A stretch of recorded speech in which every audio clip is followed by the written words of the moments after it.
हाल चाल सबके। My name is जीवित सिंह, एक बार फिर से आपके सामने हाजिर हूं और आज का सेशन होने वाला है ताबड़तोड़, बहुत ही तरीके का सेशन होने वाला है। गोल्डन एज के बारे में होने वाला है, तो अल्टीमेट सेशन तो रहने ही वाला है।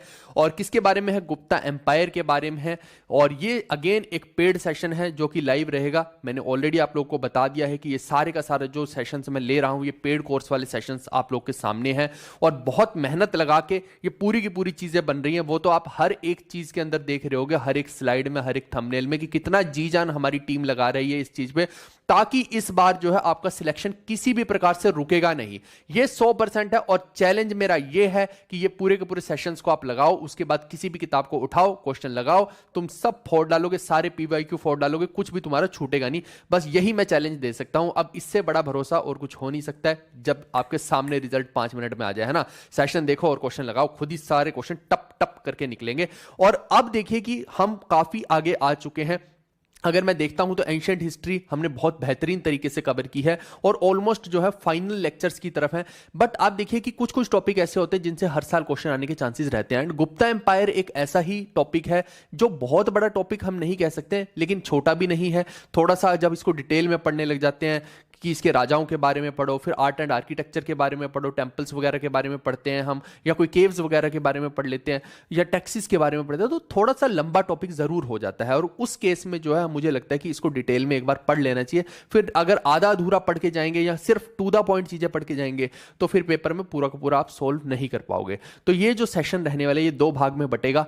एक आज का सेशन रहेगा और एक कल का रहेगा, है ना। यानी कि 2 पार्ट्स में रहेगा। पार्ट 1 के अंदर हम पूरे के पूरे राजाओं के बारे में देख लेंगे और पार्ट 2 के अंदर उनके आर्ट एंड आर्किटेक्चर के बारे में, एंड साथ में हम बहुत सारे क्वेश्चंस प्रैक्टिस कर लेंगे। ठीक है भाई। तो आज जो हम करने वाले हैं इसका पार्ट 1 करने वाले हैं। कोई भी बच्चा इसको मिस ना करे, जितने भी लोग हो। बिल्कुल हाँ, कुछ स्टूडेंट्स जो यहां पे बात कर रहे हैं कोर्ट केस वाली बात, है ना, तो आप इस वीडियो के थोड़ी देर बाद 10-15 मिनट बाद मेरी अगली वीडियो आ जाएगी, उसको सुन लेना। कोर्ट केस की बात भी उसके अंदर हम करेंगे और बहुत आपका जो है सक्सेसफुल हो गए हो आप, यही कह सकते हो उस चीज को देख के। ठीक है भाई। तो चलिए जितने भी लोग हो आ जाओ और फटाफट से शुरू करते हैं। बिल्कुल मैं बैठा हूं गुप्ता एम्पायर के अंदर, ये बिल्कुल इन्होंने सही बोला है ना, कैमरामैन मोहित के साथ। और आइए हम जो है चलते हैं गुप्ता एम्पायर की सैर करते हैं। आओ मैं इसके अंदर घुस के दिखाता हूं कि गुप्ता जो है कैसे रहा करते थे।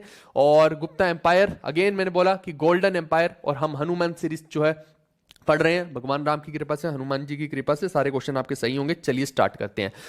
जब गुप्ता एम्पायर को पढ़ना है तो सिर्फ और सिर्फ गुप्तास के बारे में पढ़ना काफी नहीं है, उनके साथ साथ थोड़ा सा बक्का टका, है ना, पता नहीं किसका टका कुछ ऐसा गाली जैसा लगता है टका टका तो, है ना, बट जो भी है इसको भी पढ़ना पड़ेगा।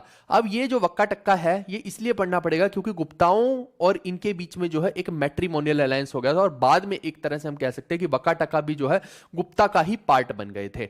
लेकिन इसके बारे में अब पहले इसलिए पढ़ा रहा हूं क्योंकि आगे जब मैं इसकी बात करूंगा तो फिर आपको चीजें समझ में नहीं आएंगी, तो इसलिए मैंने सोचा कि पहले इसी के बारे में, ये बहुत बड़ा टॉपिक नहीं है वक्का टक्का, ये छोटा सा ही टॉपिक है, तो इसको भी साथ की साथ ही लपेट देता हूं ताकि आपका कुछ भी छूटे ना। आप देखिए जब आप उत्तर भारत की बात करते हैं, ऊपर वाले भाग की बात करते हैं, यानी नॉर्दर्न इंडिया की, वहां तो गुप्ता बैठे हुए हैं और उनसे जस्ट नीचे अगर हम देखते हैं तो वकाटका बैठे हुए हैं। ये दिख रहे हैं आपको वकाटका। और इसी के कंपैरिजन में आप जो है कदंबा हो गया, गंगा हो गया, यानी कि पूरा का पूरा जो है अलग ज्योग्राफी के हिसाब से जब देखेंगे तो अलग अलग सेक्शन में अलग अलग लोग बैठे हुए हैं। तो अभी जो मैं बात कर रहा हूं वो वकाटकास की बात कर रहा हूं। और जब गुप्ताज ऊपर बैठे हैं तो उस टाइम पे आपको मैं ये बता दूं कि ये जो इधर वाला एरिया है ना, ये पूरा का पूरा साका घेरे हुए हैं, ये आपको ध्यान रखना है ना। गुजरात या इस तरफ वाला नॉर्थ वेस्टर्न पार्ट वाला एरिया जो है शाकाल्स जिनको कहते थे, साकास जो है घेरे हुए हैं। और अल्टीमेटली गुप्ता और वकाटका मिलकर ही इन शाकाल्स को यहां से भगाएंगे, ये बात आपको ध्यान रखनी है। चलिए अब शुरू करते हैं इस सेशन को। आप देखिए कि इसके फाउंडर अगर कोई पूछ लेगा कि वकाटका डायनेस्टी के फाउंडर कौन है तो आप बोलेंगे विंध्य शक्ति है। 250 से 270 एडी तक ये आदमी रहा था। और जो वकाटका डायनेस्टी है लगभग 250 साल रूल करके गई है। 250 से 500 एडी कोई छोटा कार्यकाल तो नहीं होता, बहुत बड़ा कार्यकाल हो जाता है ना। और ये जो थे ये फ्यूडेटरी थे सतवाहनों की। और सतवाहनों के बारे में मैंने ऑलरेडी आप लोग को बता दिया कि मौर्यंस के बाद आए हैं और उन्होंने देखिए बहुत बड़ा राजपाट भी बनाया। गौतमीपुत्र सतकर्णी का नाम याद कीजिए, है ना। लेकिन हुआ क्या कि सतवाहना जब वीकन होने शुरू हुए, बहुत सारी लैंड वो ब्राह्मण्स को देनी शुरू कर दी उन्होंने ग्रांट्स के रूप में, में। तो वहां से जो है उनके जो सामंत थे वो टूटते गए, सामंत उनके टूटते गए, तो वहां से एक जो है वकाटका एम्पायर निकल गया बाहर। समझ रहे हो? तो वो वकाटकाज ने जो है एक अपनी पूरी की पूरी एम्पायर क्रिएट कर ली। वो थे कहां के पार्ट? वो सतवाहनों के ही पार्ट थे, ये आपको ध्यान रखना, ये पेपर में पूछा गया था। अब इनके जो फर्दर राजा आते हैं, अब मेन एक जो राजा है वो परवरसेन वन है, ये 270 से 330 एडी के अराउंड अराउंड जो है इनका टाइम रहता है। और इन्हीं को जो है सम्राट या फिर धर्म महाराज या फिर हरिति पुत्रा के नाम से भी जाना जाता है। ये सीधा अगर कोई पूछ ले इनके टाइटल्स के बारे में तो आप इसको मार्क कर सकते हैं। फिर उसके बाद देखिए कि रुद्रसेन वन आते हैं, है ना, उसके बाद फिर रुद्रसेन टू आते हैं। तो इनकी जो डेट्स हैं लगभग लगभग आपको पता होनी चाहिए, कि रफ आइडिया पता होना चाहिए, ठीक है भाई। अब रुद्रसेन क्यों इंपॉर्टेंट है, रुद्रसेन टू स्पेशली, तो वो मैं बता देता हूं। इसी का जो रिलेशन है गुप्ता एम्पायर के साथ है, इसलिए आपको रुद्रसेन टू के बारे में जानना जरूरी है। अब ये जो रुद्रसेन टू है ना, ये प्रभावती गुप्ता के साथ इसकी शादी होती है, और ये प्रभावती गुप्ता जो है ये किसकी डॉटर चंद्रगुप्त टू की है। इसके बारे में पूरी डिटेल में मैं बताऊंगा आगे, कहानी पूरी की पूरी। लेकिन अभी के लिए ये समझ लो कि चंद्रगुप्त टू जो है इसकी डॉटर है, और शादी के बाद जो है डॉटर ऑब्वियस सी बात है वकाटकास के घर पे जा रही है, और वकाटकास के थ्रू एक तरह से अब क्या होता है कि रुद्रसेन टू की बहुत जल्दी 5-1 साल के अंदर अंदर ही डेथ हो जाती है। और फिर जो है पूरा का पूरा वकाटका एम्पायर को कौन चला रही है? प्रभावती गुप्ता चलाती है ना। 3-3 लौंडे भी इनके पैदा होते हैं, उनके बारे में भी बताऊंगा। बट मुद्दे की बात यह है कि पूरा का पूरा ऑपरेट जो है वो गुप्ता एम्पायर से ही होता है, ये आपको समझना है। आवाज वगैरह सब आ रही है ना? बाद में करूंगा आपकी क्वेरीज की रिप्लाई, ठीक है? बिल्कुल, आपकी क्वेरीज के बाद में। अभी जितने भी हो इसको देखो और शेयर कर दो और लाइक जरूर करो वीडियो को, ठीक है भाई। अब इसके बाद ये कहानी हमारी आगे हम कंटिन्यू करेंगे। इसके बाद जो है परवरसेन 3 आता है, जिसको दामोदर सेन के नाम से भी जाना जाता है। इनके बारे में मैं सब बताऊंगा आपको कि कौन था दामोदर, है ना, और कौन था बाकी के बच्चे प्रभावती के। तो वो 3 बच्चे हैं, तीनों के बारे में थोड़ा थोड़ा बता दूंगा आप लोगों को। बट अभी के लिए समझ लो कि ये लोग हैं। एस्टेब्लिश की थी इसने सिटी परावरपुरा, ठीक है। परावरपुरा जो है इसने ही एस्टेब्लिश की थी। सीधा सीधा अगर पेपर में आए तो परवरसेन 3 यही है, दामोदर सेन, और इसी ने जो है एक सिटी एस्टेब्लिश की थी, प्रवरपुरा, ठीक है दोस्त, ये हो गया। इसके बाद आता है सर्वसेन। सर्वसेन का टाइम पीरियड आप देखना चाहें तो देख सकते हैं। फिर जो लास्ट लगभग जो इनका रूलर है वो हरिसेन आएगा, और वो आप कह सकते हैं कि वकाटकाज उसके बाद जो अंत हो जाते हैं, ये आपको ध्यान रखना है। बट आप देखिए कि जो आखिरी के रूलर है इतने ज्यादा इंपॉर्टेंट इसलिए नहीं है क्योंकि मेनली जो है वो गुप्ता लोग ही इसको कमांड कर रहे थे। और आप देखिए कि ये कुछ मैंने मैप बना दिया आप लोगों के लिए। यहां पे बाद में जब पूरी चरम सीमा पे पहुंचता है गुप्ता एम्पायर, तो कुछ ऐसा गुप्ता एम्पायर आपको देखने को मिलता है। और नीचे जो है ये वकाटकाज हैं। तो कहने को कायदे से ये भी सारा का सारा एक तरह से आप बोल सकते हो कि गुप्ता का ही पार्ट थे। तो कुल मिला के आप लगभग लगभग अगर देखेंगे तो पूरे भारत में, इवन पाकिस्तान का भी आप एरिया अगर लगा रहे हैं, तो काफी हद तक जो है ये गुप्ता एम्पायर के कंट्रोल में था। एक तरह से अखंड भारत टाइप आप इसको कह सकते हैं। और इस पूरी के पूरे एम्पायर को, जो गुप्ता एम्पायर है, इसको बोला जाता है गोल्डन एज। अब गोल्डन एज इसलिए बोला जाता है क्योंकि इस टाइम पे जो है बहुत सारी डेवलपमेंट्स हुई थी।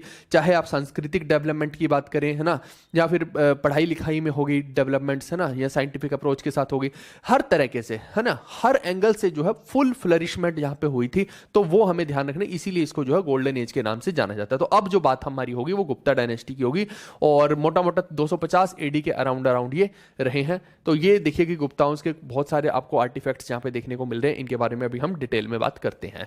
आप देखिए कि जो गुप्ता है, मोटे मोटे तौर पे अगर मेरे को देखना हो तो ये गुप्ता है कौन, तो आप देखिए कि कुषाण, हमें पता है कुषाण डायनेस्टी, कनिष्क से याद कीजिए कुषाण डायनेस्टी, है ना। तो कुषाणों ने जो है भारत पे आक्रमण कर दिया था, और नॉर्थ का पूरा भारत जो है वो कुषाणों के अंडर ही चल रहा था। आप याद कीजिए, है ना, 250 एडी के अराउंड अराउंड तक कुषाण थे।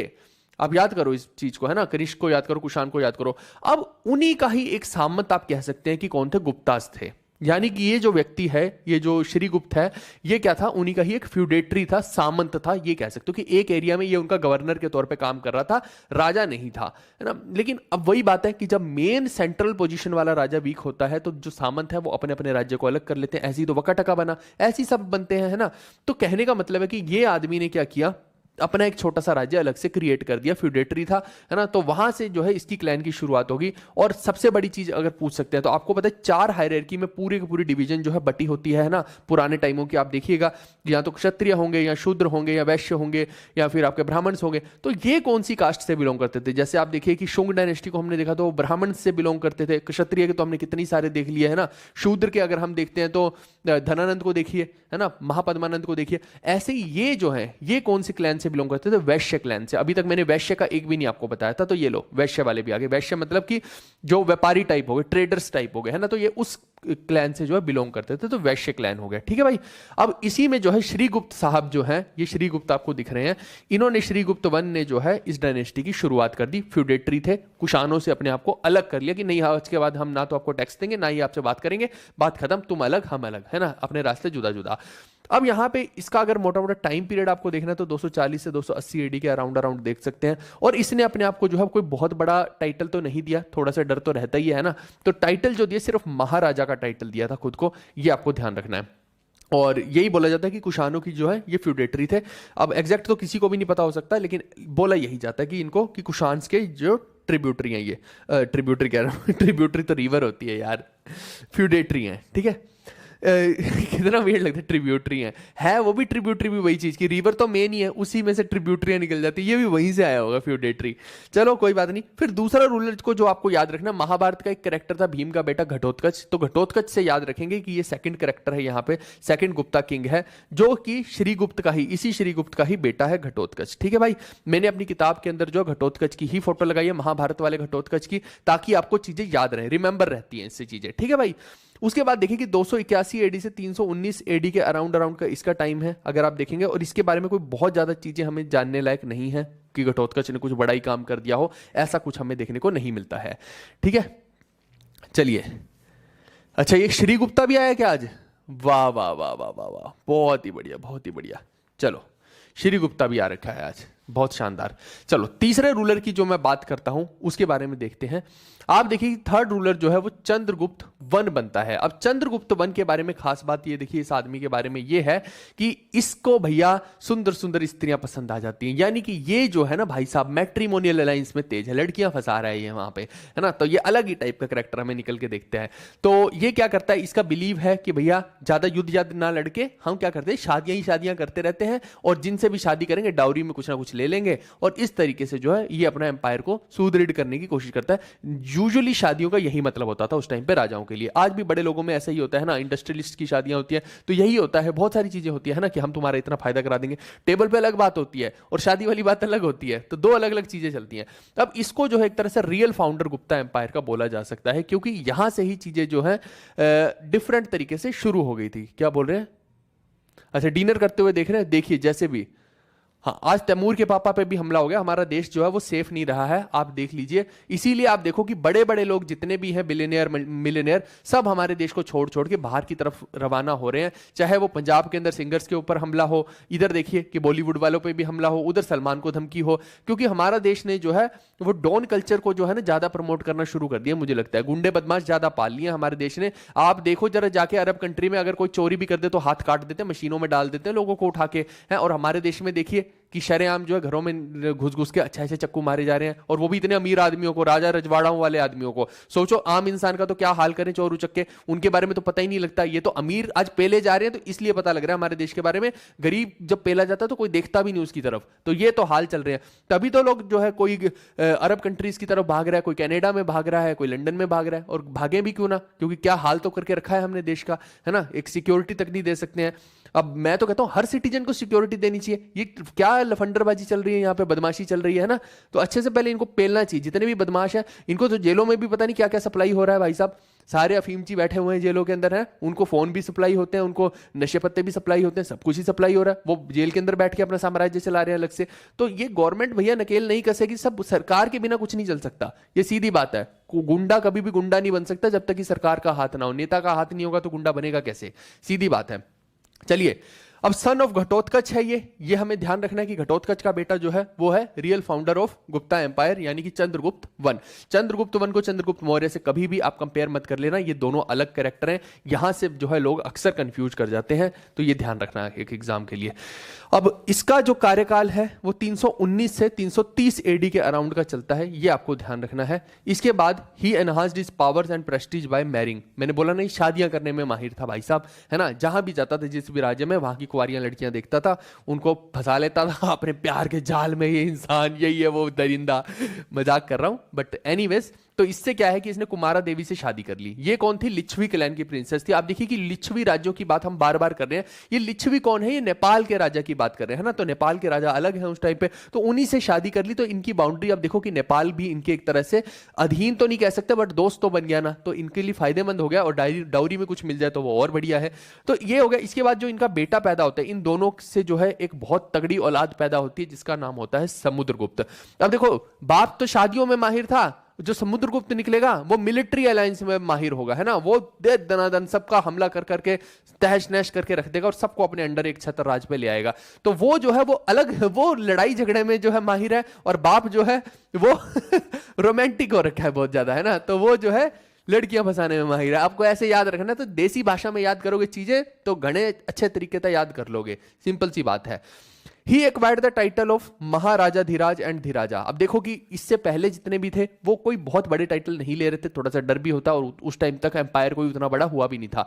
उन्होंने सुदृढ़ करने की कोशिश की और इन्होंने थोड़ा सा एक्सपेंड किया शादियों के थ्रू, और अब जो है एक अच्छा टाइटल ले लिया कि अच्छा अगल बगल मेरी सेफ्टी है, अब मैं एक टाइटल अच्छा ले सकता हूं। ठीक है, तो महाराजा धीराज और धीराज का टाइटल ले लिया। इसके बाद देखिए इनके किसके लिए फेमस था? मैट्रिमोनियल अलायंसेस के लिए। अभी तो बता रहा हूं कि लड़कियां फंसा रहा था भाई साहब, है ना, तो वहां से जो है तुम्हें याद रहेगा।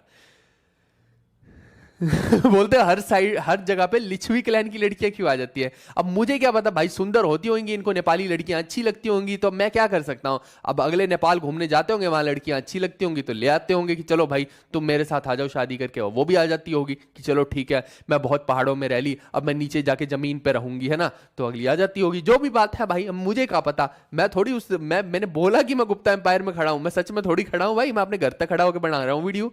चलो, उसके बाद रूल्ड ओवर मगध, साकेत और प्रयाग। देखो ये जो पूरा मैप आप देख रहे हैं, रियल में इसको हम गुप्ता एम्पायर का मैप जो है वो समुद्रगुप्त के टाइम पे कह सकते हैं, जब ये अपनी पीक पे था, है ना।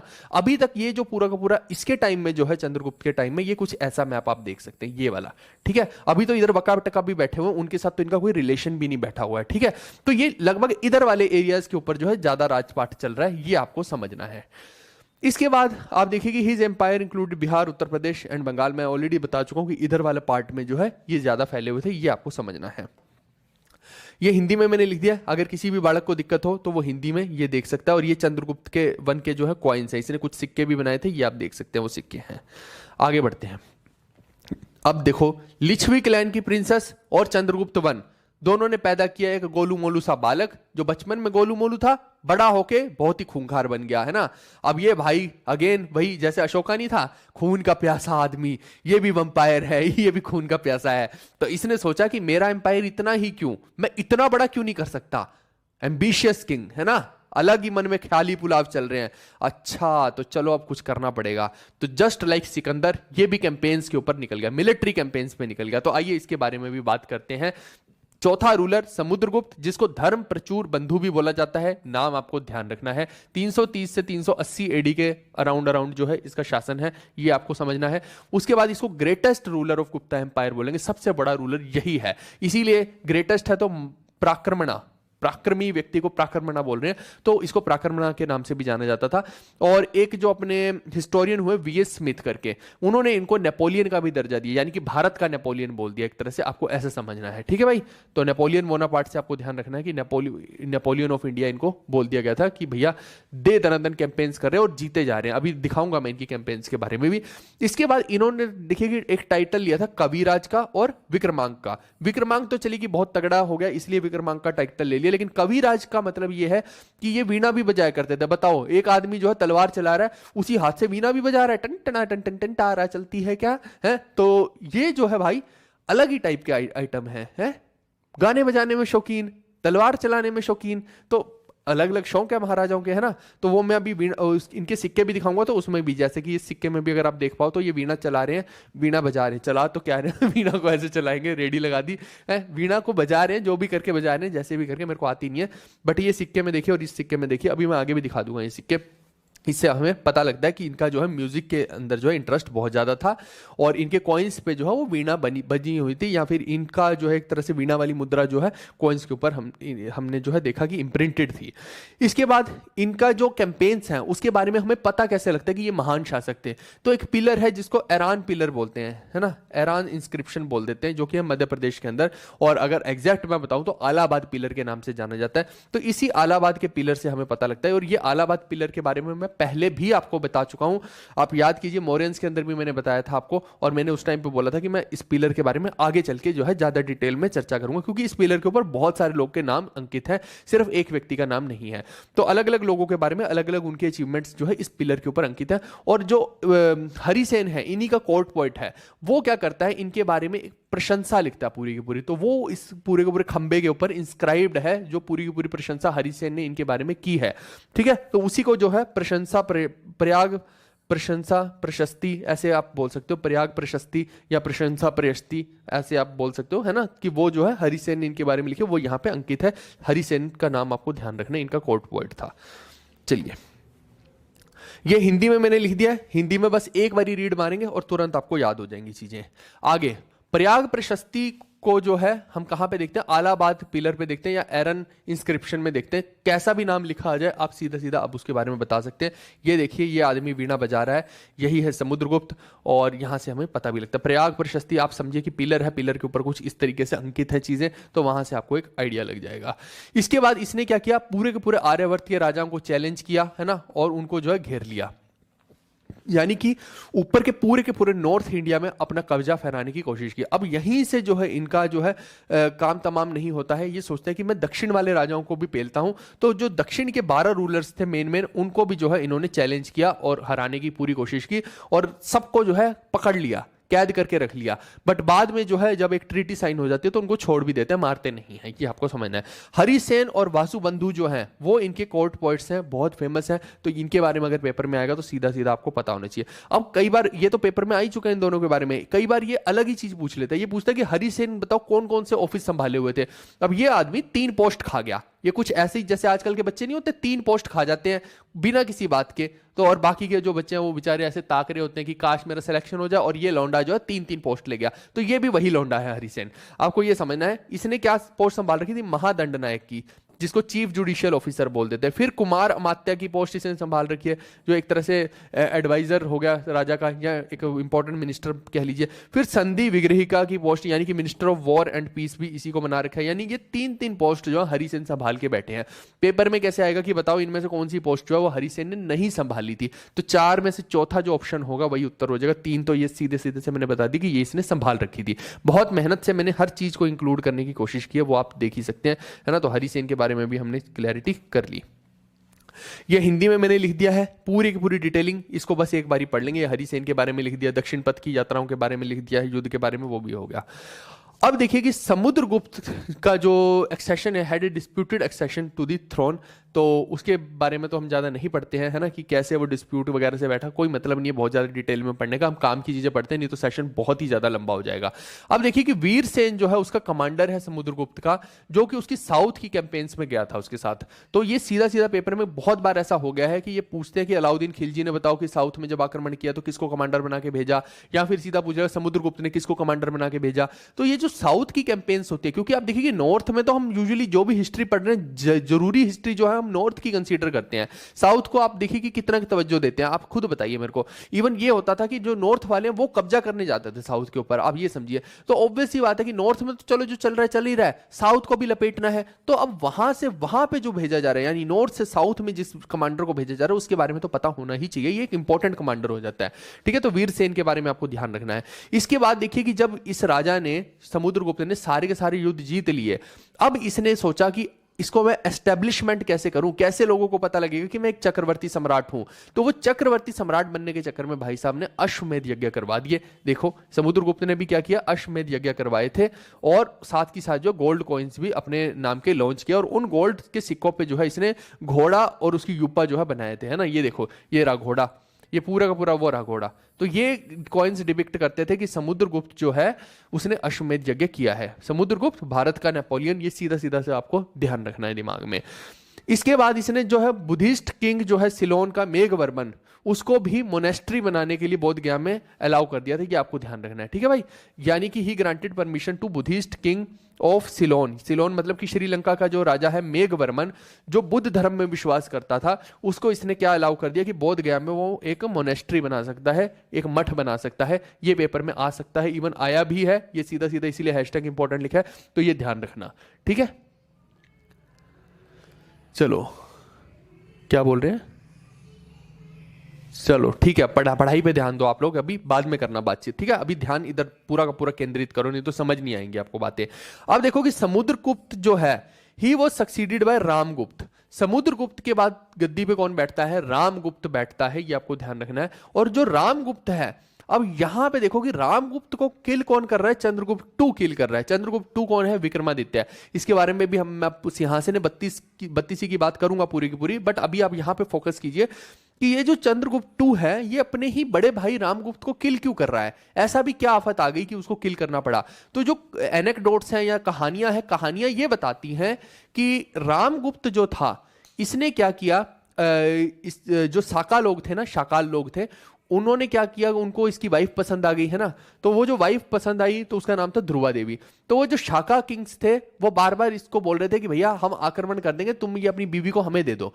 ऐसा कहानियां बोलती है, मैं नहीं बोल रहा भाई साहब, मुझे ना पता। ये कुछ वैसा ही इंसिडेंट हो गया, आप याद कीजिए द्रौपदी और भीम का, जिसमें कीचक का वध होता है। अगर आप महाभारत की उस एनेक्डोट को याद करेंगे तो बिल्कुल वैसी सी एनेक्डोट यहां भी झड़ दी गई है। अब पता नहीं उन्होंने चंद्रगुप्त टू को सही प्रूव करना था, उसके लिए ऐसा किया गया है, या रियल में ऐसा हुआ है, आई रियली डोंट नो। और शायद किसी को ना भी पता हो, क्योंकि एग्जैक्ट तो यार पुराने टाइम की चीजें कोई नहीं था उस टाइम पे, ये सब थ्योरीज होती हैं। तो आप देखिए कि अब जो थ्योरी है मैं वही बता रहा हूं। तो उन्होंने जो है शाकाओं ने रामगुप्त को बोला कि अपनी बीवी हमें दे दो, ध्रुव देवी। अब ये भाई साहब क्या करते हैं, अब ध्रुव देवी को वहां पे भेज देते हैं।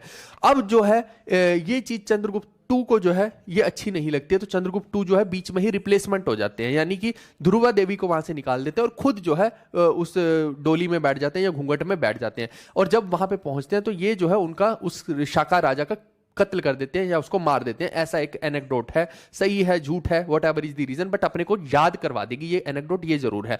तो अब जब उसको मार दिया तो शाकाओं के बीच में खौफ पैदा हुआ और चंद्रगुप्त टू जो है वापस आके वो अपने भाई रामगुप्त को भी मार देते हैं और उसकी जो बीवी है ध्रुवा देवी, उससे शादी कर लेते हैं। अलग ही शौक चल रहे हैं ना, तो चलो उससे शादी हो गई, अब जो है ये राजा बनेगा चंद्रगुप्त टू, ये आपको ध्यान रखना है, ठीक है। इसके बारे में हम चंद्रगुप्त टू में बात करेंगे, बट अभी हम समुद्रगुप्त की बात कर रहे हैं, तो आपको कंफ्यूज नहीं करना है।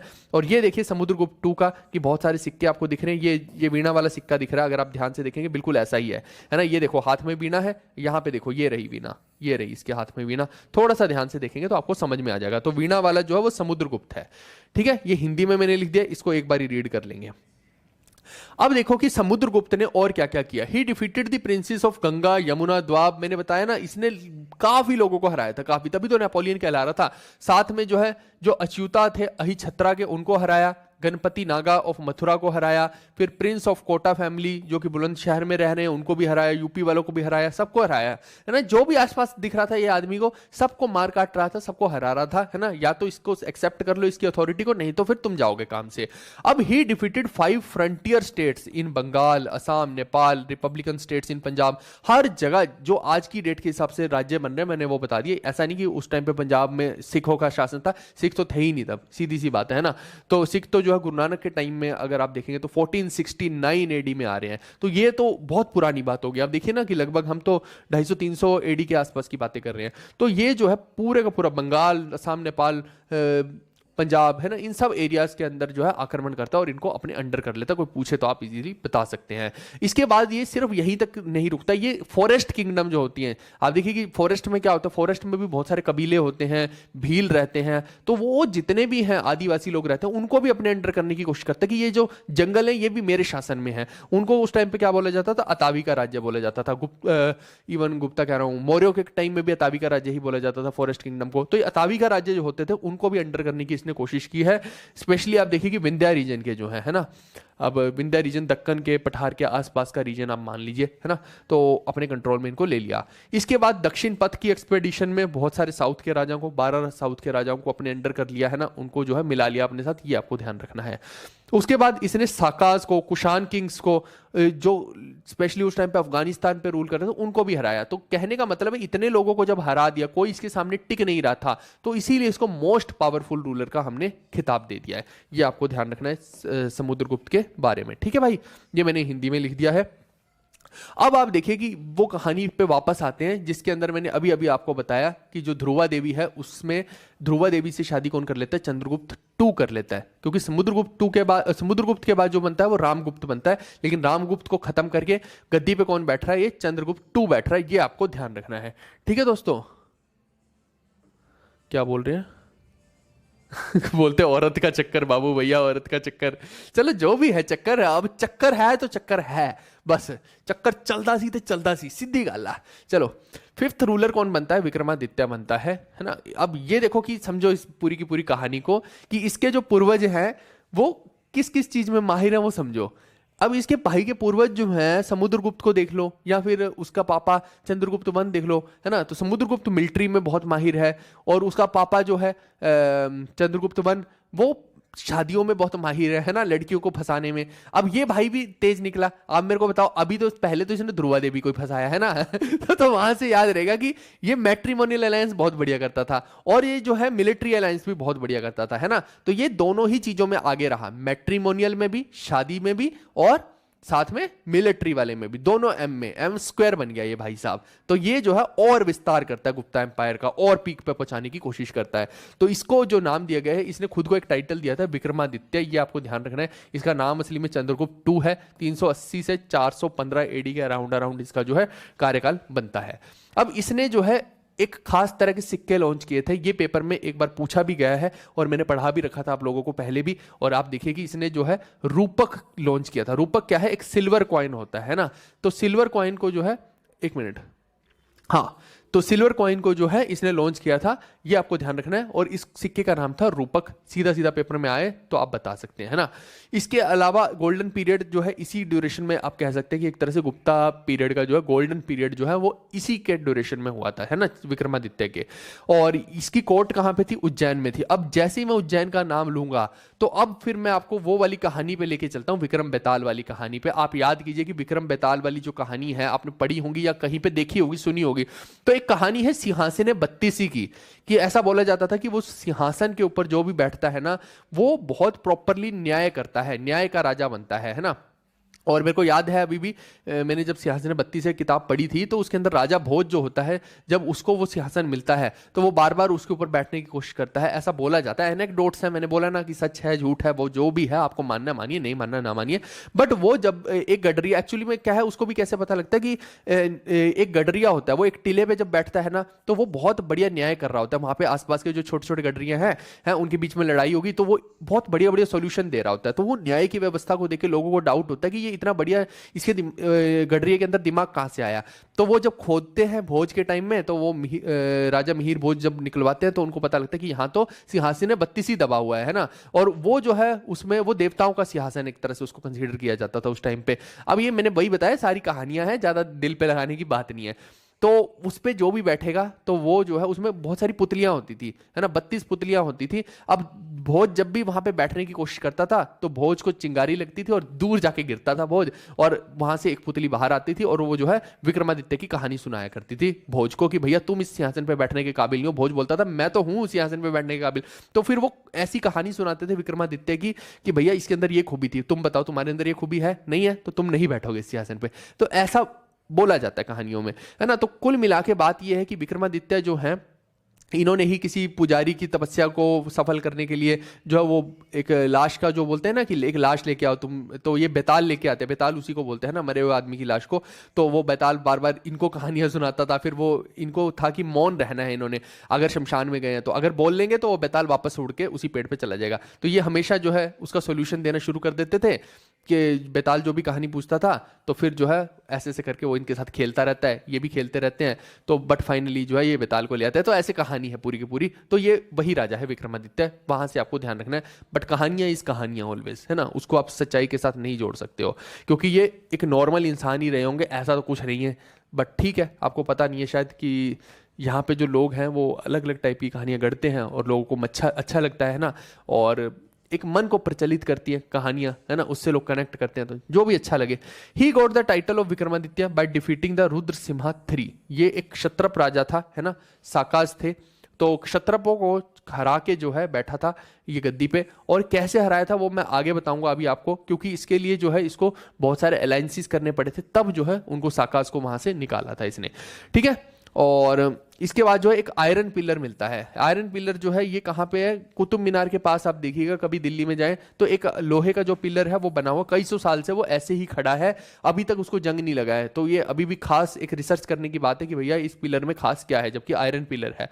तो उस पिलर के ऊपर एक नाम लिखा हुआ है किंग चंद्र। अब ये चंद्र किसके बारे में लिखा गया है ये अभी तक क्लियर नहीं है पूरा का पूरा, कि ये चंद्रगुप्त मौर्य की बात कर रहा है या इस चंद्रगुप्त की बात कर रहा है। बट मैक्सिमम हिस्टोरियंस का यही मानना है कि ये जो पिलर है ये चंद्रगुप्त 2 की ही बात कर रहा है, यानी कि विक्रमादित्य की ही बात इसमें लिखी हुई है। तो अगेन मैंने बोला कि ये मैक्सिमम हिस्टोरियंस का मानना है। तो अगर कोई पूछ ही ले पेपर में कि इस आयरन पिलर पे किसका नाम लिखा हो, तो आप चंद्रगुप्त 2 का ही बोलेंगे अगर एग्जाम में क्वेश्चन आए तो, और ये पेपर में आया भी है एक बार। इसके बाद देखिए कि इसकी कोर्ट में 9 जेम्स थे, जैसे अकबर के नवरत्न थे ना, इसके भी नवरत्न थे, तो उनके बारे में हम बात करेंगे। Excuse me. अच्छा, तो इसके नवरत्न में एक खास व्यक्ति है जो वो है कालिदास, ये आपको ध्यान रखना है, ठीक है भाई। तो कालिदास जो है इसके कार्यकाल में है, ये अगर दिमाग में रखेंगे तो आपको जो है सही रहेगा, है ना।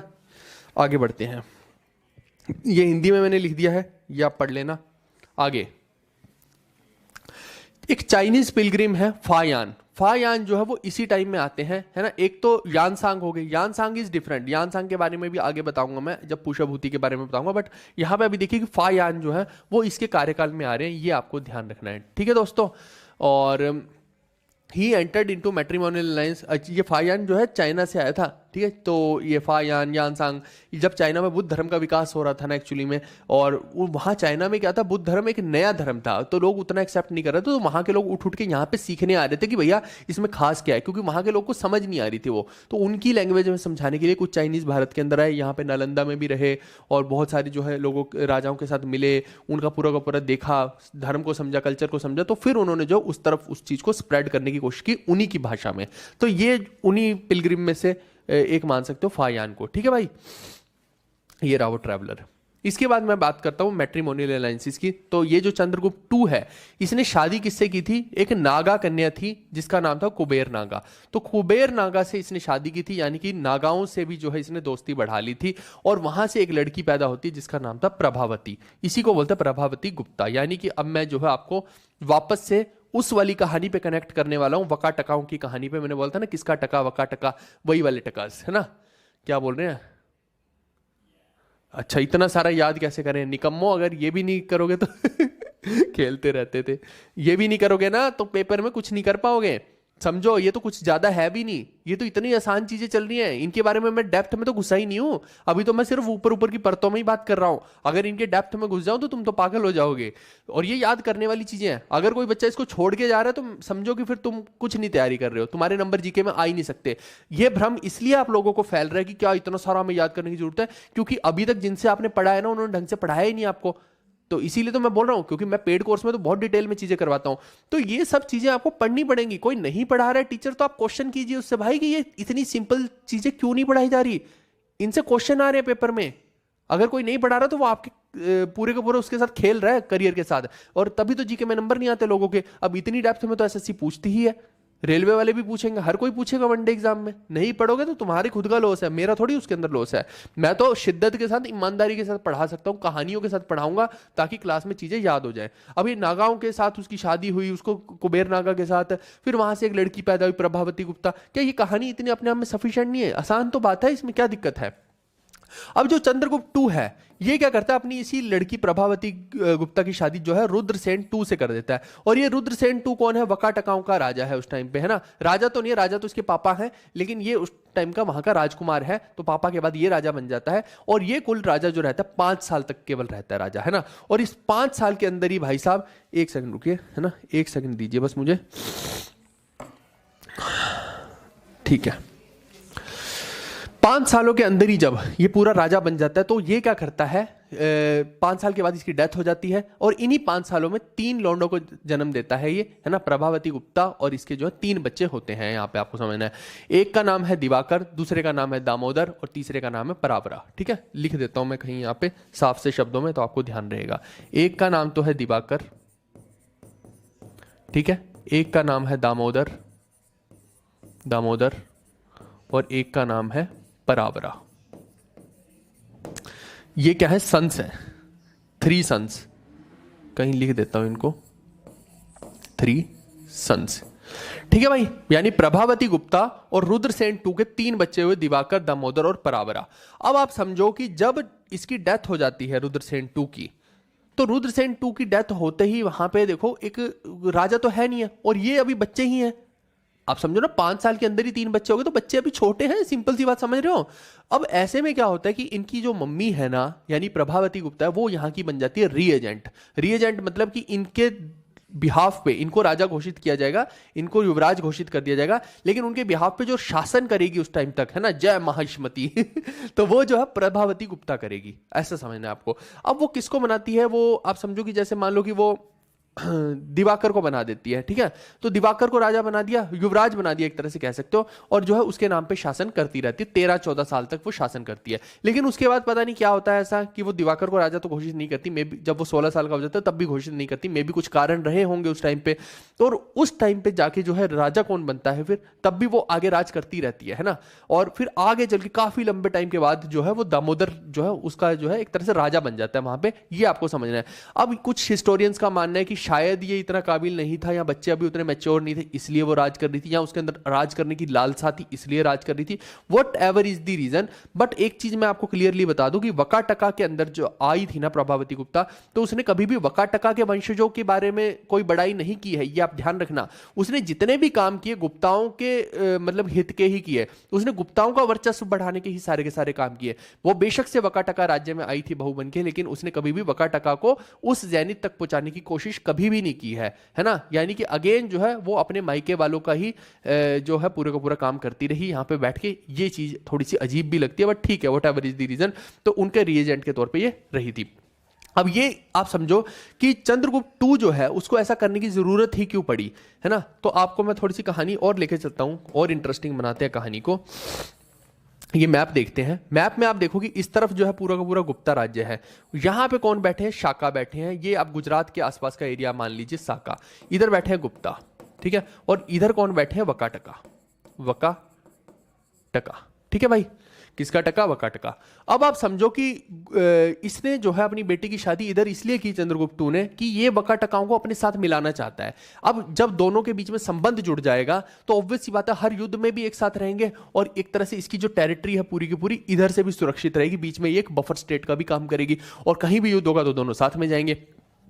अच्छी खासी पावर जो है इसके हाथ में आ गई। तो एक विन विन सिचुएशन इस आदमी ने देखी इस चीज में, और खुद मैट्रिमोनियल अलायंसेस करता था, तो यहां पे मैट्रिमोनियल अलायंस अपनी बेटी के थ्रू कर ली, समझ रहे हो। और फिर पता नहीं, अब मेरे को तो कई बार ऐसा लगता है कि ये प्रभावती गुप्ता ने तो नहीं मार दिया रुद्रसेन को भाई कहीं थोड़ा अजीब सा भी लगता है भाई कि 5 साल में लौंडा लुटका दिया।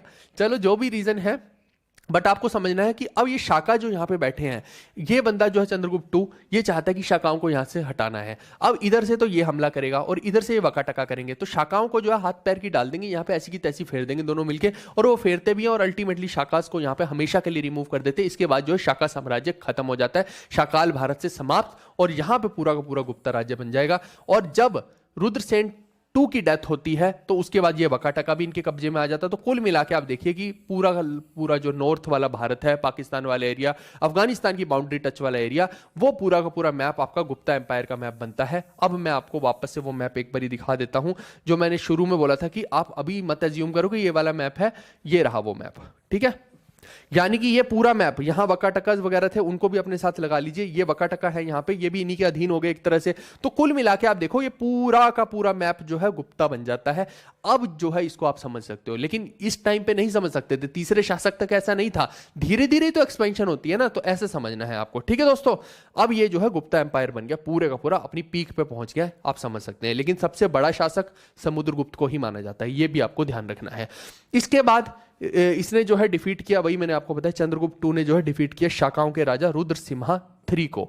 रुद्रसिम्हा थ्री को जब इसने डिफीट किया तो कुछ लोग बोलते हैं कि उसके बाद इसने विक्रमादित्य का टाइटल लिया है ना, और एक साकारी टाइटल है, साकारी है ना, तो साकारी का टाइटल भी जो है इनको हरा के ही जो है इसने लिया था। तो whatever is the reason, but ये दोनों टाइटल आपको याद रखने हैं। उसके बाद मेहरौली का जो आयरन पिलर है वो इसके पूरी की पूरी अथॉरिटी के बारे में बताता है ना, कि his authority over north western India and portion of Bengal. तो नॉर्थ वेस्टर्न का मतलब होता है कि ये मैप है, ये हो गया नॉर्थ वेस्टर्न और इधर हो गया बंगाल। तो ये जो है मेहरौली का पिलर, ये मैं बता रहा कि बंगाल और नॉर्थ वेस्ट दोनों पे जो है चंद्रगुप्त टू का शासन था, ये आपको समझना है। Virasen's Udayagiri cave inscription refer to his conquest of the whole world. अब ये जो वीरसेन की उदयगिरी केव है ये बताती है कि उसने लगभग पूरे संसार को जीत लिया। ये सिर्फ एक रेफरेंसेस होते हैं, ये ऐसा नहीं है कि इसका मतलब है कि सच में पूरे संसार को जीत लिया। ये सिर्फ एक रेफरेंसेस है कि उसने जैसे होल वर्ल्ड को एक तरह से कॉन्कर कर लिया, ऐसा बोल सकते हैं। यानी कि वो बहुत महान राजा था, एक डिपिक्ट करने का तरीका है ना, इसको बोलते हैं मेटाफर्स, अगर आप ध्यान से समझ पाए तो। इसके बाद he made Ujjain as his capital, है ना। उज्जैन किसकी नगरी है, कौन से भगवान की नगरी, जल्दी से बताइए अगर कोई बता पाए तो मेरे को, है ना, जल्दी बताओ। जी जी जी जी, ओशियन वाला समुद्रगुप्त से याद रहेगा। Festive name of Kartikeya Malaysia, Thaipusam है भाई साहब, भगवान श्री मुर्गुन का फेस्टिवल, याद कीजिए, है ना। तो आप देखिए कि अभी मैंने सवाल आपसे पूछा कि उज्जैन किस भगवान की महानगरी है ना, तो आप बोलेंगे कि महाकाल की नगरी जो है, भगवान शिव की नगरी जो है वो उज्जैन मानी जाती है, बहुत ही पवित्र भूमि मानी जाती है। और कुंभ का मेला आप देखिए कि अगर वो बनारस में लगता है ना, तो प्रयागराज में लगता है, तो यहाँ भी लगता है, ये भी आपको ध्यान रखना है। वो डिसाइड होता है कि कैसे लगता है, बट यहाँ भी एक जगह है, वहाँ यहाँ पे लगता है। और एक रिवर कौन सी है उज्जैन के अंदर, तो शिप्रा नदी है, ये आपको ध्यान रखना है। कुछ कुछ एक्स्ट्रा इन्फॉर्मेशन मैं आपको बता रहा हूँ। ये आप मेहरौली का पिलर देख सकते हैं, ये उदयगिरी की केव्स देख सकते हैं, ये मैंने आपको पूरा कनेक्ट कर दिया। ये मेहरौली का पिलर हो गया और ये उदयगिरी की केव्स ये हो गई, ठीक है भाई। तो यहाँ से आप कनेक्ट कर सकते हैं। मैंने हर चीज को जो है माइंड मैप लगाने की कोशिश की है कि मेहरौली के पिलर में क्या लिखा है, फिर उदयगिरी की केव्स में क्या है, ऐसे करके आपको चीजें याद हो जाएंगी, और कुछ नहीं है। फायान की फोटो लगा दी, तो ऐसे ही होता है भाई, है ना। सेम मैंने हिंदी भाषा में भी आपको पूरा का पूरा डिटेल में बता दिया है। अब देखिए इसके बाद कि Virasen Saba was the court poet and minister of Chandragupta two. तो इसका कोर्ट पोएट बोल देंगे तो वीरसेन सबा है, ये आपको ध्यान रखना है। और अमर खड़ावा जो है वो इसका आर्मी जनरल था, अगर कोई पूछ ले पेपर में तो आप बता सकते हैं। इसने जो है सिल्वर और कॉपर दोनों के सिक्के लॉन्च किए थे, और सिल्वर वालों का क्या नाम दिया था, रूपक दिया था, मैं ऑलरेडी बता चुका हूं। जबकि इसके जो प्रीडिसेसर है, इससे पहले के जो राजा थे, उन्होंने गोल्ड के ही सिक्के केवल लॉन्च किए थे, है ना। लेकिन इसने जो सिल्वर का भी लॉन्च किया, ये पहला गुप्ता किंग था जिसने सिल्वर का सिक्का भी लॉन्च किया, आप बोल सकते हैं। अब जो गोल्ड के सिक्के थे वो तो समुद्रगुप्त ने भी लॉन्च किए थे, आप याद कीजिए, वो वीणा बजा रहा है, और उन वीणा वाले सिक्कों को भी जो गोल्ड के इनके सिक्के होते थे उनको क्या बोला जाता था, दिनार बोला जाता था, है ना।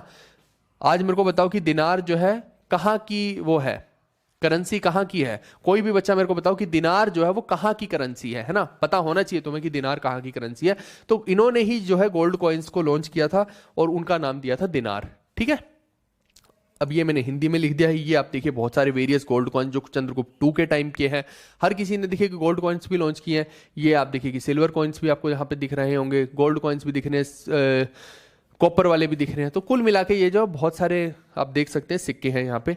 आप कभी दिल्ली के म्यूजियम में जाना तो आपको बहुत सारी आइटम्स वहाँ पे दिखने को मिल जाएंगी, सिक्के भी बहुत सारे देखने को मिल जाएंगे कि कैसे कैसे उस टाइम पे होते थे, ठीक है। अब मैं थोड़े से इनके नवरत्नों की बात करता हूँ। अभी थोड़ी देर पहले मैंने बोला था कि अकबर के जैसे 9 रत्न थे, ऐसे इनके दरबार में भी थे।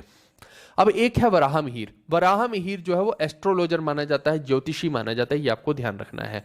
इसके बाद नेक्स्ट है कालिदास, ये है पोएट, तो इनको ध्यान रखना है। फिर शंकु जो है वो एक आर्किटेक्ट है, तो शंकु कहाँ गया भाई, हाँ ये रहा शंकु, ये वास्तुकार है, ये ध्यान रखना है। वरुचि जो है वो ग्रामर और संस्कृत का स्कॉलर है ना, तो व्याकरण और संस्कृत के विद्वान हो गए वरुचि। इसके बाद कहापनाका जो है वो एस्ट्रोलॉजर है, ये भी आपको ध्यान रखना है। तो एक क्षपनाक बोल लीजिए, कहापनाका बोल लीजिए, जो आप बोलना चाहें, है ना। इसके बाद अमर सिंह भी नाम कई बार लिखा होता है और कई जगह पे अमर सिम्हा लिखा होता है। ये क्या है, पोएट और साथ में संस्कृत लेक्सिकोग्राफर है। लेक्सिकोग्राफर का मतलब होता है जो एक तरह से शब्दकोश पूरे के पूरे महाकोश बना देता है, जस्ट लाइक डिक्शनरी, है ना। तो उस टाइम पे जो लैंग्वेज ये यूज कर रहे हैं उसी की पूरी एक डिक्शनरी, शब्दों का पूरा कोश जो बना दे उसको लेक्सिकोग्राफर बोला जाता है। अमर कोश के नाम से इसने बनाया है, ये आपसे पेपर में कई बार पूछता है, तो आपको ध्यान रखना है। ठीक है भाई, अमर सिंह कह लो या अमर सिम्हा कह लो, इसने क्या बनाया है, अमर कोश बनाया है, इसको लेक्सिकोग्राफर बोला गया है। उसके बाद हरिसेन जो है वो पोएट है, यही क्या लिखता है, प्रयाग प्रशस्ति लिखता है, यानी कि प्रशंसा लिखता है समुद्रगुप्त की। तो याद कीजिए समुद्रगुप्त का जो है टाइम पे भी है, तो वहां से एक जो चीज है हमें ध्यान में रहेगी ये चीज। इसके बाद धन्वंतरी की बात करते हैं। धन्वंतरी जो है वो क्या है, फिजिशियन है। अब ये वैद्य है यानी गुप्ताओं के काल का, ये एक दिमाग में रखना है। फिर वेतल भट्ट, वेतल भट्ट जो है वो मैजिशियन है यहाँ पे, तो ठीक है, इसी ने जो है मंत्र शास्त्र भी लिखी है, ये आपको ध्यान रखना है, ये कुछ कुछ है। अब देखो ये सब चीज़ें जो होती हैं ना, ये सब जितने भी हिस्टोरियंस हैं उनकी थ्योरीज हैं कि ऐसे ऐसे रहा होगा। जो जो उनको साक्ष्य मिलते गए, उन्होंने अलग अलग किताबें पढ़ी, मान लो किसी ने फायान की पढ़ ली, किसी ने यानसांग की पढ़ ली, या कोई अरब के लोग यहाँ आ रहे थे, बहुत सारा रिसर्च एंड वर्क होता है, उसके बाद अपनी अपनी थ्योरीज गढ़ी जाती है। तो उन्हीं के अकॉर्डिंग इसके जो है 9 स्कॉलर किसके माने जाते हैं, ये चंद्रगुप्त 2 के माने जाते हैं, ये आपको ध्यान रखने हैं। अगला आता है कुमार गुप्त वन। मजा आ रहा है भाई, एक बार बता दो।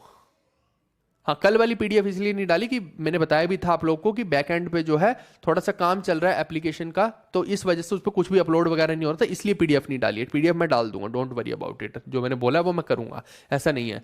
रिकॉर्डेड नहीं रहेगा, जिसको भी देखना है चुपचाप से देखो। और इतने लोग भाई, तुम कॉन्करेंट व्यूअर इतने सारे होंगे, है ना, और लाइक करने में तुम्हारी हिंग फटकड़ी लग रही है, कर दो। इतने सारे लोग देख रहे हो तो मान लिया कि प्राइवेट होगी ये वीडियो, पर कम से कम इतनी चीज तो रखो यार, आते ही पहले ये काम किया करो, नहीं तो छोड़ूंगा नहीं मैं, धाए धाए कर दूंगा। अभी मैं समुद्रगुप्त बन जाऊंगा अभी मैं तुम्हारे लिए, याद रखना तुम। चलो, 6th रूलर जो है वो कुमार गुप्त वन है। 415 से 455 एडी के आसपास का इसका टाइम है। देखो यंग यंग सा लोंडा, वाह क्या आदमी है। चलो, इसने जो है नालंदा यूनिवर्सिटी जो बिहार में है उसकी स्थापना करवाई थी, ये आपको ध्यान रखना है, ये पेपर में पूछा जाएगा। कुमार गुप्त वन जो है सबसे ज्यादा इंपॉर्टेंट यही क्वेश्चन आएगा। अच्छा, नालंदा यूनिवर्सिटी को जो है बाद में कौन तबाही की ओर लेके जाता है, तो बख्तियार खिलजी जब आता है तो वो पूरी पूरी लाइब्रेरी यहीं जला देता है, पूरी यूनिवर्सिटी को तहश नश कर देता है, दुष्ट कहीं का, है ना। तो वो आपको ध्यान रखना है। अब ही फोर्ट विद हुनास, इसके टाइम पे पीस एंड प्रोस्पेरिटी जो है आखिरी के सालों में, इसके नोट शुरू के आखिरी के सालों में थोड़ी डिस्टर्ब होनी शुरू हो गई थी, क्योंकि नॉर्थ वेस्ट वो जो होता है ना, आप अफगानिस्तान वाले एरिया की तरफ से याद कीजिए, तो वहां से ही हमेशा हमले होते हैं ज्यादातर, तो उधर से हमले होने शुरू हो गए थे, बाहर के लोग जो हमला करना शुरू कर दिया था। अब वो उस टाइम पे बहुत सारे लोग आए, टर्क आए, मंगोल आए, है ना, तो वो अलग अलग जो है, या हुन्स आए, तो उन लोगों ने हमला करना शुरू किया। अब ये भाई साहब जो है, ऐसा बोला जाता है कि उनके साथ फाइट करते हुए ये आदमी मारा गया, है ना, तो उन्होंने इसको मार गिराया था, ये आपको ध्यान रखना है। इसके बाद आप देखिए कि इसने टाइटल किसका ले रखा था, शक्रादित्य या महेंद्रादित्य का टाइटल इसने ले रखा था। अगर कोई पूछे तो आप सीधा सीधा पेपर में बता सकते हैं।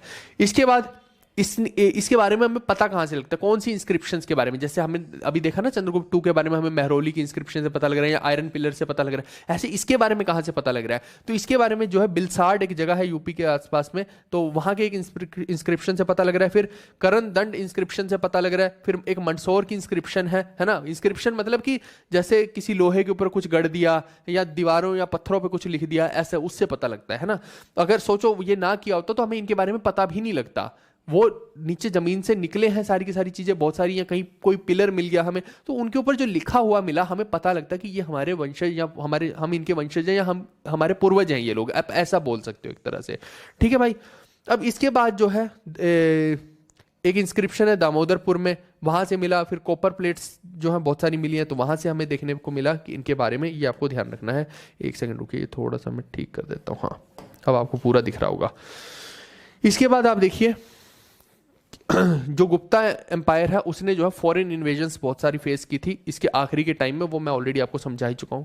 ये हटाऊं एक सेकंड। ये आप देखिए, ये मंदसौर की इंस्क्रिप्शन हो गई है ना, ये अलग अलग जो है कॉइन्स हो गए, तो ये आप देख सकते हैं यहाँ पे ऐसी बिलसाड की पिलर इंस्क्रिप्शन, ये कुछ ऐसी है, तो ये आप देख सकते हो। और ये हिंदी में मैंने पूरा का पूरा डाल दिया है, तो यहाँ से कोरिलेट आपका हो जाएगा। ठीक है दोस्त, आगे बढ़ते हैं इनके 7th रूलर की तरफ। 7वां रूलर इनका बनता है सकंदगुप्त। सकंदगुप्त, ठीक है। सकंदगुप्त जो है 455 से 467 एडी के अराउंड रहता है, और इसने अपने आप को टाइटल दे रखा था क्रमादित्य या शक्रोपाम। ठीक है, शक्रोपम या क्रमादित्य का, ये आपको ध्यान रखना है। इसने हुन्स को, जो हुन थे ना जो आते थे बार बार फॉरेन इन्वेजन कर रहे थे, उनको 2 बार हराया है। ठीक है, तो यानी कि जो इसके ऊपर खतरा मंडरा रहा था, इन्होंने अच्छी तगड़ी तैयारी की। अच्छा, तो हमारे पूर्वज तो मारे गए, वो तो नहीं लड़ पाए, चलो कोई नहीं, मैं इनको पेलता हूं। तो इसने अच्छे से उनको मार पीट करके भगाया था, ये आपको ध्यान रखना है। एक चीज इसके बारे में जो फेमस है वो क्या आ सकती है पेपर में, सुदर्शन लेख। देखो सुदर्शन लेख का जहां भी जिक्र आएगा, इसको रट लो अच्छे से, कई राजाओं के उसमें जो है बार बार जिक्र आ रहा है। आप देखो कि सुदर्शन लेख का जिक्र चंद्रगुप्त के टाइम से चल रहा है, चंद्रगुप्त मौर्य के टाइम से, मौर्यों के टाइम से चल रहा है। और मैंने रुद्र सेन के बारे में भी बताया है ना, इनके बारे में भी बता दिया, गुप्ताओं के बारे में भी। तो आपको कंफ्यूज नहीं करना, जो सुदर्शन लेख है वो बनवाया था चंद्रगुप्त मौर्य ने, ना कि चंद्रगुप्त टू या इसके पापा या इसके मम्मी पापा ने, किसी ने नहीं बनवाया है ना, वो चंद्रगुप्त मौर्य ने बनवाया था। तो आपको कंफ्यूज नहीं करना है, बार बार मैं बोल रहा हूँ। उसी का एक कमांडर था पुष्यगुप्त, उसने बनवाया था। और फिर उसकी रिपेयर किसने करवाई थी, अशोक ने करवाई थी, है ना। और एक फिर से जो है उसकी रिपेयर वाला काम जो है इसने करवाया है, स्कंदगुप्त ने। एक मैंने रुद्र सिम्हा कुछ ऐसे करके भी बताया था, आप याद कीजिए रुद्र सिम्हा के बारे में। रुद्र सिम्हा 1 था अगर मैं गलत नहीं हूं तो, शाका राजा था अगर मैं गलत नहीं हूं, है ना। तो आप मेरे को कमेंट करके वो बताइए कि एक और व्यक्ति था जिसने सुदर्शन लेख को रिपेयर करवाया था, वो कौन था। तो ये आपको ध्यान रखना है, ये सीधा पेपर में आएगा। अब ये जो लोग थे ये वैष्णवाइट थे। वैष्णवाइट का मतलब ये होता है कि ये भगवान विष्णु की पूजा करते थे। शैवाइट का मतलब होता है शिव जी की पूजा, और वैष्णवाइट का मतलब होता है भगवान विष्णु के डिवोटी थे, ये आपको ध्यान रखना है।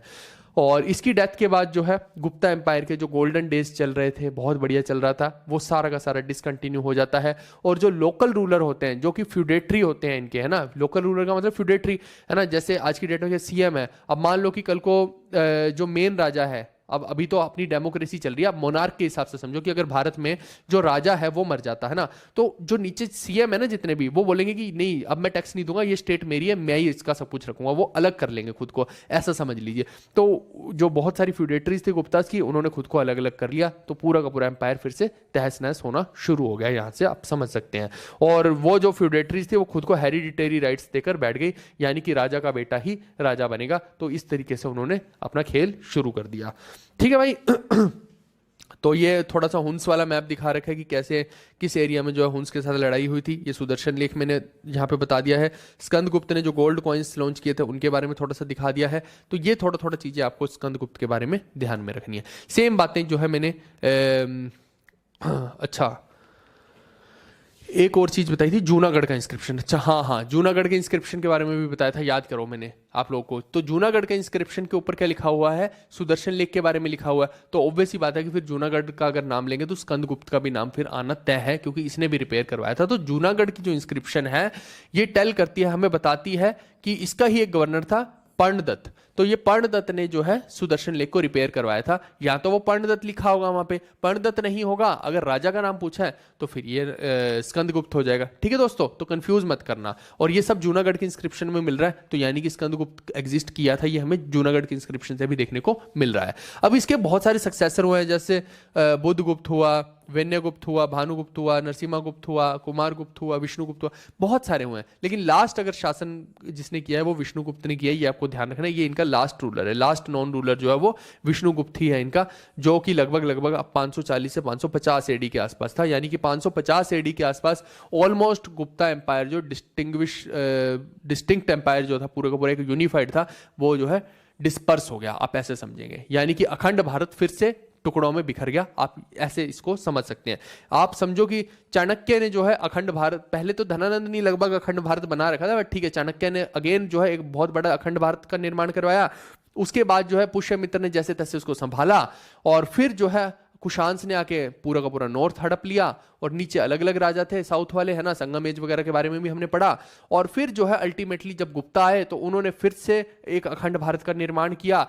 अब जब गुप्ता गए तो अखंड भारत फिर से टुकड़े टुकड़े में बट गया, ऐसा आपको समझना है। तो ये कहानी इस तरीके से आपको याद रहेगी। अब मैं इनके एडमिनिस्ट्रेशन की बात करता हूं कि ये जो मंत्री वगैरह होते थे यहाँ पे बैठे होते थे, ये कौन होते थे। राजा तो किंग ही होता था, है ना, किंग तो किंग ही है। मंत्री परिषद को बोला जाता था काउंसिल ऑफ मिनिस्टर, है ना, काउंसिल ऑफ मिनिस्टर को जो है मंत्री परिषद आप बोल सकते हो। और जो हाई रैंकिंग ऑफिशियल रहते थे, यानी कि इनके एक तरह से आईएएस ऑफिसर कह लीजिए, जो इनको पूरा का पूरा अच्छी सलाह देंगे, है ना, विचार विमर्श जिनसे कर सकते हैं, तो उनको कुमार अमात्य बोला जाता था। फिर आप बोलेंगे हाई रैंक ऑफिसर की अगर मैं बात करूंगा जैसे जुडिशियल कोई ऑफिसर हो गया है ना, जज वगैरह उस टाइम के, या मिलिट्री कोई ऑफिसर हो गया, तो उनको बोला जाता था महादंड नायका। ये आपको ध्यान रखना है।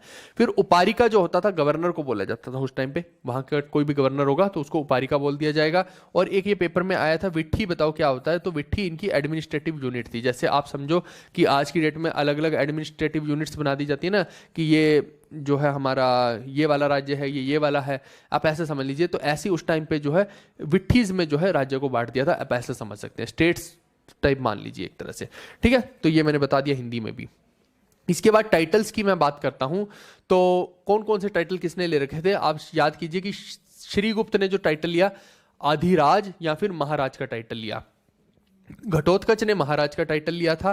फिर चंद्रगुप्त वन ने जो है वो महाराजा धीराज का टाइटल लिया था। समुद्रगुप्त ने जो है सर्वराज और छत्रा या फिर कविराज का टाइटल, या फिर दीन बंधु प्रचुर का टाइटल लिया, या फिर प्राक्रमणा का टाइटल लिया। बहुत सारे टाइटल लिए, लेकिन मेन मैंने बता दिए, तो वो डिटेल में तो आपको पूरा का पूरा जो सेशन में बताया वही समझना है।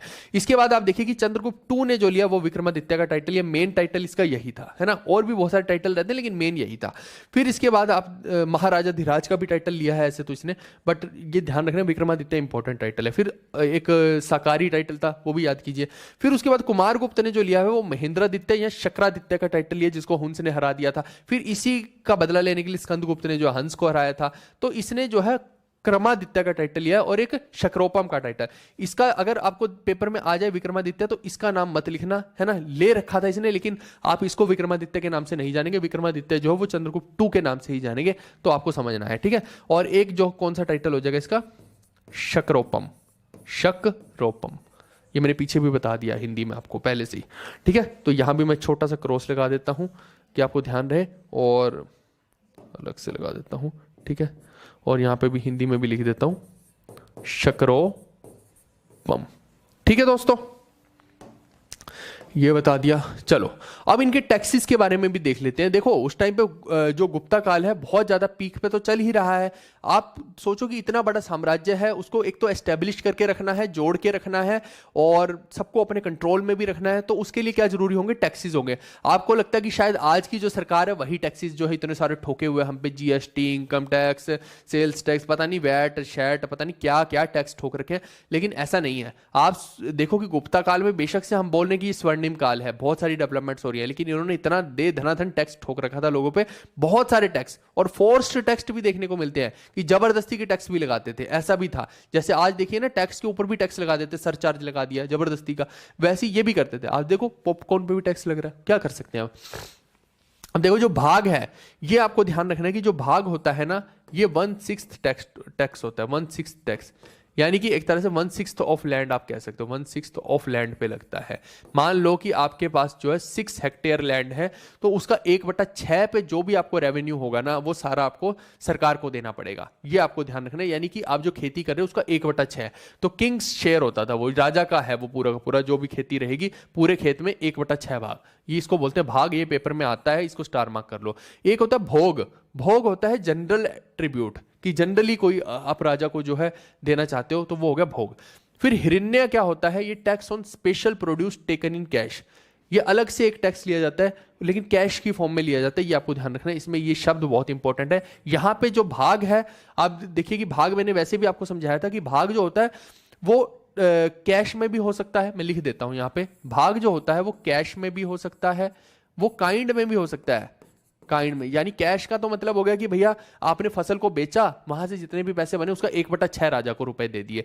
दूसरा है कि आप सीधा राजा को 1/6 फसल ही दे दो, है ना, कि सर मैं फसल ही दे पाऊंगा, मैं उसको बेचने का जिम्मा नहीं लेता हूं, क्योंकि अगर वो ना बिकी तो फिर मैं क्या करूंगा, फिर गड़बड़ है ना। तो वो सीधा का सीधा काइंड दे देगा, काइंड मतलब वस्तु। तीसरा होता है लेबर की फॉर्म में भी, तो लेबर में मान लो कि अब हर कोई खेती वाला थोड़ी है, कोई आर्टिसन है, कारीगर है, दरी बनाने वाला है, तो वो क्या करेगा, वो बोलेगा कि उससे टैक्स मांगेगा, तो राजा बोलेगा कि ठीक है ऐसा है कि तुम 30 दिन में से 2 दिन हमारे यहाँ पे आके दरी बना दो, हमारी बीवियों के कपड़े सिल दो, है नई नई पोशाकें दो, जिनको देख के मैं उत्तेजित हो तो ये ऐसा भी हो सकता है। ये 3 फॉर्म में रहता था भाग, ये आपको ध्यान रखना, पेपर में आ सकता है। और ये सिर्फ इनके टाइम में नहीं, ये चोलों के टाइम में भी रहेगा, चॉल्स है ना, चोलास के टाइम में, वो भी आपको ध्यान रखना है। इसके बाद देखिए कि इरिगेशन का भी टैक्स होता था, सिंचाई जो होती है, तो वो उसको बोलते थे बेडक भोग, ठीक है, क्या बोलते थे, बेडक भोग। अब इसके बाद देखिए भत्ता, भत्ता ऐसे आज भी सुनते हैं ना, महंगाई भत्ता टाइप, तो ये भत्ता जो होता है ये पुलिस का टैक्स होता था, ये आपको ध्यान रखना है। फिर अगर आपको अपने पशु चराने हैं कहीं पे जाके कि इस खेत में जो है मेरे मेरे पशु चर लें, तो गडरियों के ऊपर भी टैक्स लगाते थे चरासन के नाम से। उसके बाद अगर आपको सिक्योरिटी चाहिए तो उसको बोलते थे चाट, तो ये जो है सिक्योरिटी टैक्स होता था। फिर उसके बाद टोल टैक्स, कि एक जगह से जैसे हम दूसरी जगह पे जाते हैं, हम देखते हैं ना टोल नाके लगे होते हैं, हम उनको दे के जाते हैं रोड पे जब भी जाते हैं, तो वैसे यहां भी है कि टोल एक स्टेट से दूसरी स्टेट में उनकी जा रहे हैं, टोल टैक्स दे रहे हैं, इसको बोलते थे प्रात्या। उसके बाद टैक्स ऑन प्लोइंग, अगर सिर्फ कोई हल जोत रहा है कहीं पे उसके ऊपर भी टैक्स है ना, तो इसको बोलते थे हलविकार या हलवाकरा।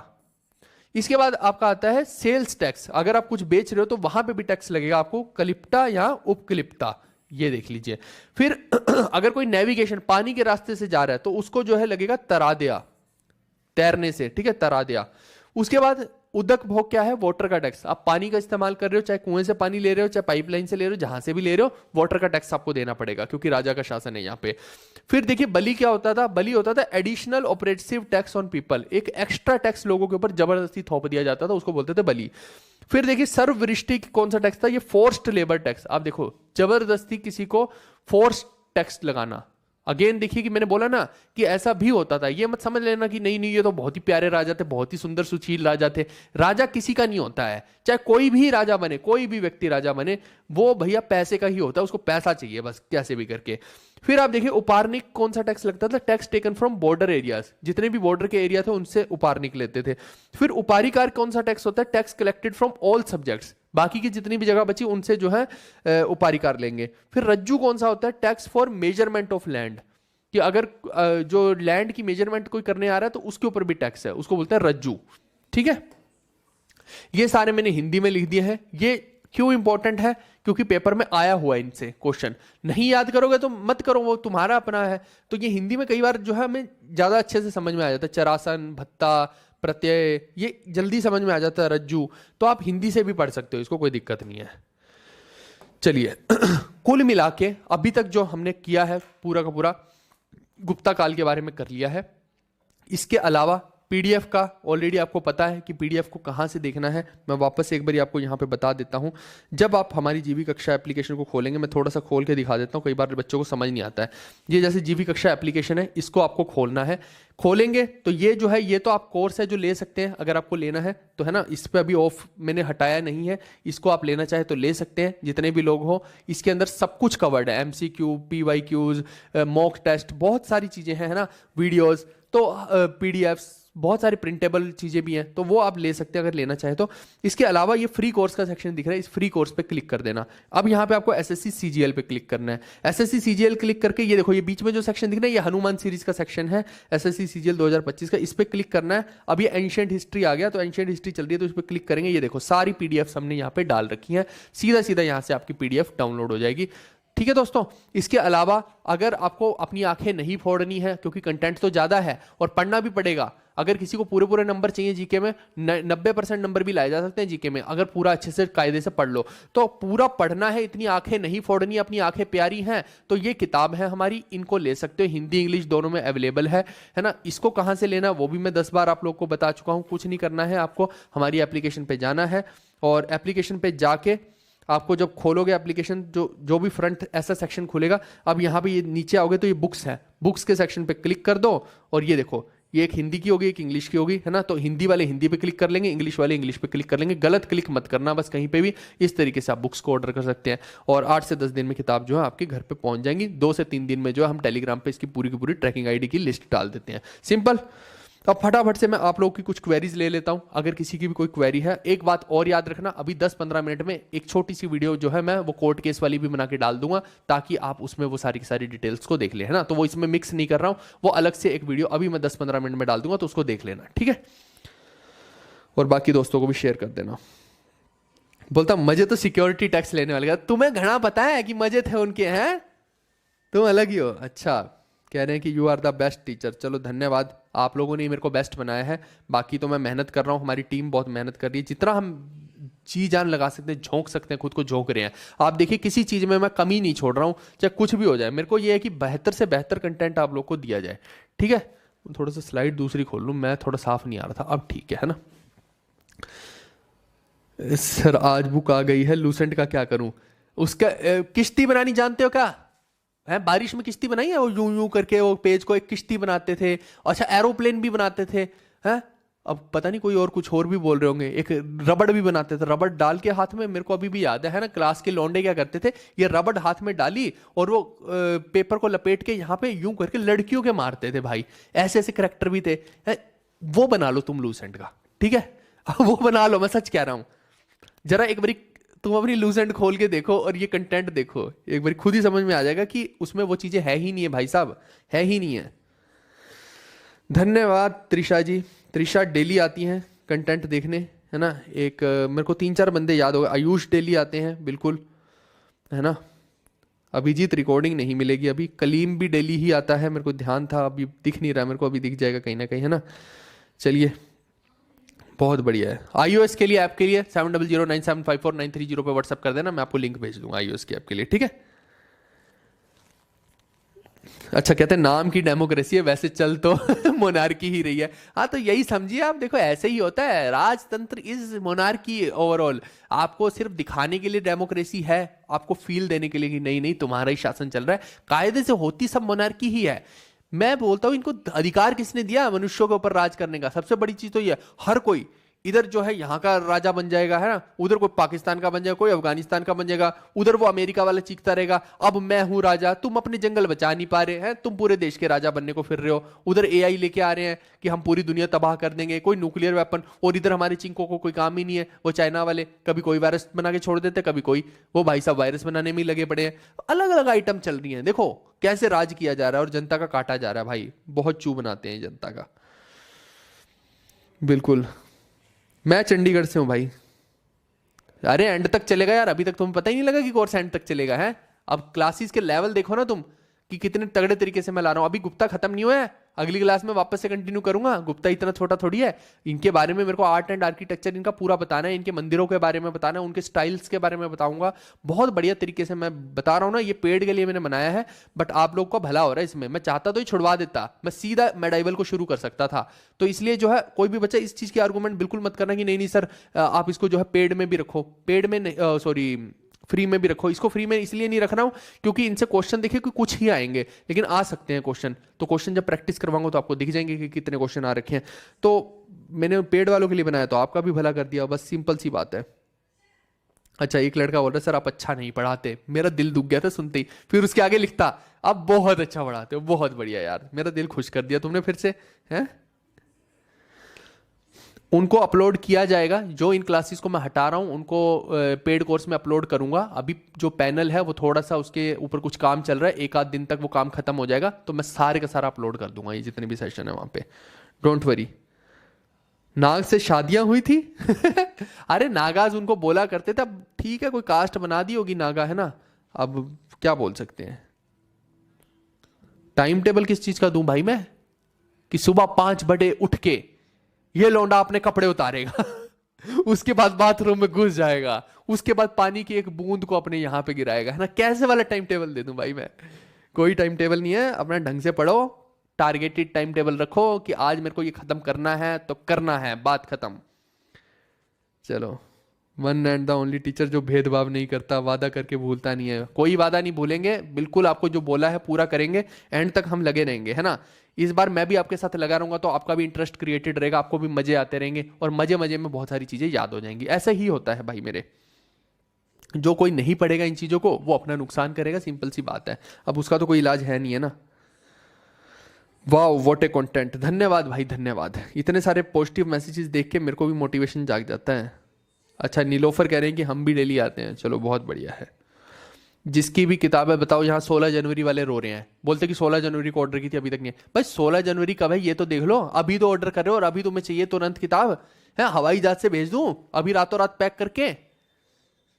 क्या जाते हैं यार, ऐसा मत किया करो यार, मेरा बिल्कुल ही तुम दिल दुखा देते हो।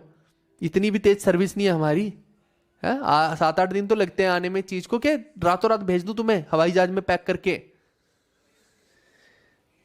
क्या बोल रहे हैं बोलते इतना जल्दी जल्दी बोलते नंबर की समझ नहीं आता। मैं चाहता ही नहीं था कि तुम्हें समझ में आए। 7009754930, इस पर कॉल मत करना कोई भी गलती से भी, नहीं उठाई जाएगी बिल्कुल भी। सिर्फ मैसेज कर देना, मैं आपको भेज दूंगा। कोर्स कौन सा लेना है? तो जीएस का रामबन 2.0 जहां लिखा है वही कोर्स लेना है। मैं 10 बार बता चुका हूं। जब आप ऐप को खोलेंगे तो आपको मैं दिखा देता हूं, ये वाला जो कोर्स है जिस पे लिखा है जीएस का रामबन 2.0, यही लेना है। 2.0 वाला सिर्फ एक ही कोर्स है, वही लेना है आपको, ठीक है। वेलकम भाई वेलकम, बहुत सारे लोग धन्यवाद कर रहे हैं। बोलते सर आप तो चंद्रगुप्त बन। अबे मैं कैसे चंद्रगुप्त बनूं भाई, लांछन लगाते हो तुम मुझे। मैं समुद्रगुप्त बनूंगा, है यही है वो व्यक्ति। इतना बड़ा लांछन मैं नहीं बनता भाई चंद्रगुप्त बन, मैं तो समुद्रगुप्त बनूंगा, या फिर मैं चंद्रगुप्त 2 बनूंगा भाई, उसमें मजे हैं मेरे। दोनों ही हाथ में लड्डू, ठीक है।